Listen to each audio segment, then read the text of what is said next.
Hi, so today we're starting our new unit on organic chemistry. Organic chemistry is a widely applied section of chemistry. So far we've studied a mixture of what's called inorganic and organic chemistry. Organic chemistry has a lot of applications. It is the field that makes our plastics. It's the field that has to do with medicine. So for any of you who plan to go into nursing, medicine, so on and so forth, this is a unit you should definitely pay attention to. We're going to specifically focus on what's called the homologous series today. We're going to work on quite a few skills, starting with identifying an organic molecule versus an inorganic molecule. We're going to identify what are called alkanes, alkenes, alkynes. Those are our homologous series. And we're also going to look at saturated versus unsaturated organic molecules. You might have already looked a little bit at this with saturated and unsaturated fats in biology. And we're also going to do a couple practice questions. Organic versus inorganic is pretty straightforward. Organic molecules come from living or once living things. They are carbon-based molecules. Organic molecules have to contain carbon and will usually contain hydrogen. They might also have oxygen, nitrogen, sulfur, and other elements, but organic molecules have to have carbon and are typically hydrocarbons. Hopefully you remember that term, but that is a molecule containing hydrogen and carbon. Inorganic molecules are anything else, so molecules that do not come from living or once living things. For example, our ionic salts would be inorganic. This slide is reviewing bonding properties of carbon that you should already know. Carbon has 4 valence electrons, so it's going to make 4 covalent bonds. It tends to bond with other nonmetals. Carbon is unique because it forms single, double, and triple covalent bonds.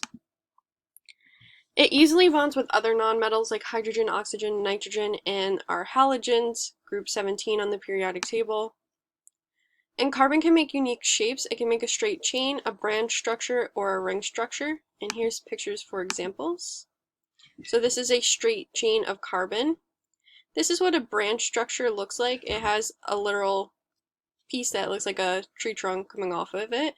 And then this would be a ring structure or cyclic structure.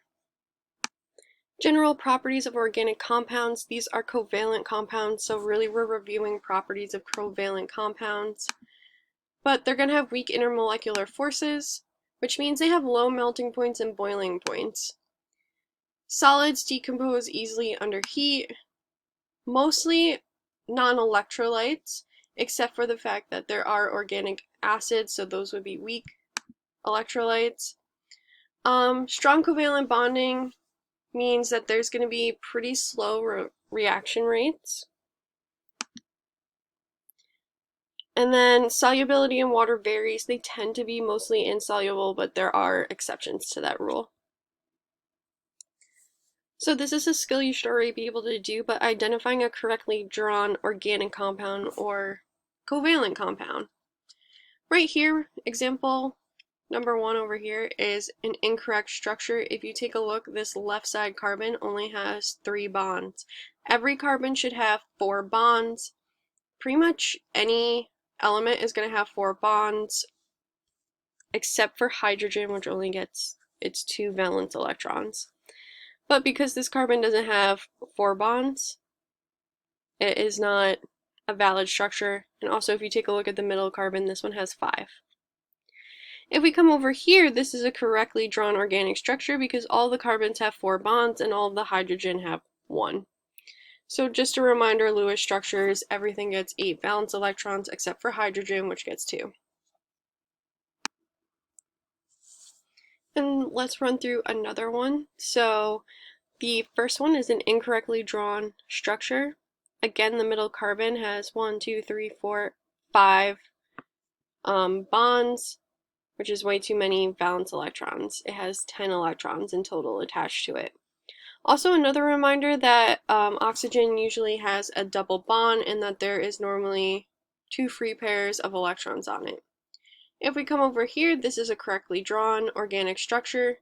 Each carbon has 4 bonds or 8 valence electrons. The oxygen has a double bond, and each of the hydrogens only has a single bond. Now it is your turn to try this. Which of the organic structures is correctly drawn? If we take a look, number 1 is incorrectly drawn because each carbon has 3 single bonds. Here, if we take a look, each carbon has 4 bonds, so that looks promising. Down here we have a carbon with 1, 2, 3, 4, 5 bonds. That will not work. And then each of these carbon also have 5. 1, 2, 3, 4, 5, making answer choice 3 the correct answer. So hydrocarbons, organic molecules that only have carbon and hydrogen, nothing else. There are 3 types of hydrocarbons. Each is considered a homologous series because each type has a specific general formula. So there is a ratio between carbon and hydrogen that is set. You have the homologous series given to you in reference table Q, so if you could, please take that out.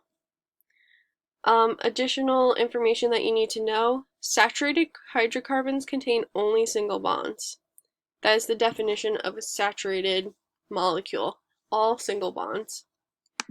Alternatively, an unsaturated hydrocarbon is going to contain one or more multiple bonds, and when I say that, I mean it has a double or triple bond, which makes it an unsaturated hydrocarbon. Our first homologous series we're going to talk about is alkanes.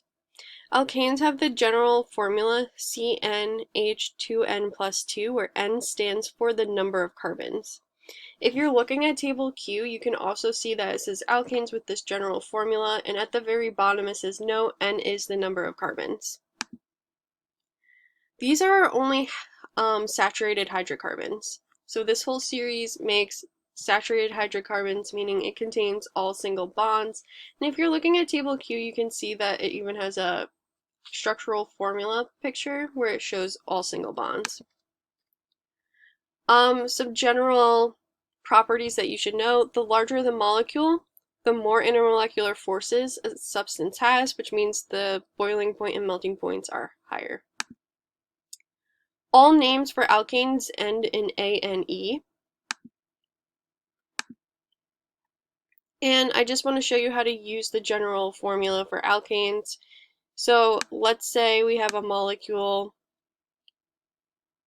and we want to figure out the formula. So again, N is the number of carbons.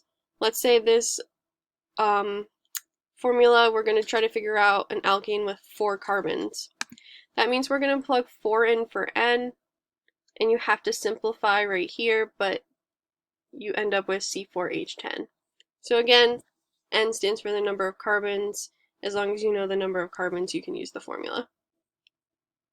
Our next homologous series is alkenes.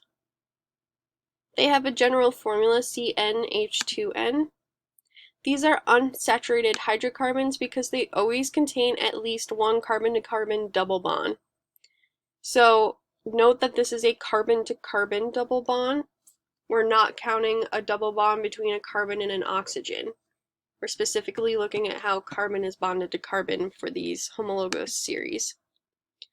Again, the larger the molecule, the more IMFs it's going to have, the higher the boiling point and melting points. And names are going to end in ENE. Additionally, the name is also going to contain a number at the beginning of it, which specifies where the double bond is located. We're going to talk about how to name these molecules later on. There's some special alkenes that you should be aware of. First is a benzene, which is a 6-carbon ring structure. It has the molecular formula C6H6, and it has this interesting alternating single and double bond structure. Just so you know that when you see a bond going what appears to be nothing, there should be a hydrogen at the end. An alternative way to draw this would be just a hexagon with a circle in it. A little more on drawing later. Now, identify which of the following structures is an alkene. Alkenes have to contain a double bond, specifically a carbon-to-carbon double bond. The only one with a carbon-to-carbon double bond is option number 4. Again, the double bond to an oxygen does not count. This would be an alkane because it's all single bonds. And this is going to be our alkyne, which is our next homologous series. So alkynes have a CnH2n-2 general formula. They are unsaturated because they contain a multiple bond, in this case a triple bond. It has to contain at least one carbon-to-carbon triple bond. Again, larger molecules have more intermolecular forces. They're going to have higher boiling points and melting points. Names are going to end in Y and E and also contain a number to identify the location of the triple bond. And by location, I mean which carbon the triple bond starts on. Now here's a little practice. Which of the following is an alkyne? You have to use the general formula and figure out which of the options fits into the general formula. So if we take a look, option A is going to be an alkene. It follows the form CN2N. If I plug in 5, 2 times 5 is 10, it's an alkene. B is our correct answer. When I plug in 5 for carbon, 2N minus 2 is 8, that is an alkyne. C is an alkane because it follows the general formula CN2N plus 2. And lastly, D is an alkene again because it follows the general formula CN2N. And here is what table Q looks like. Hopefully you had it out already, but it gives you the general name. It even gives you an example name, an example formula, which reminds you single, double, triple bonds, and that general formula. This table is going to be very useful in the future, so make sure you keep it handy. That's all I have for you today. If you have any questions, please let me know.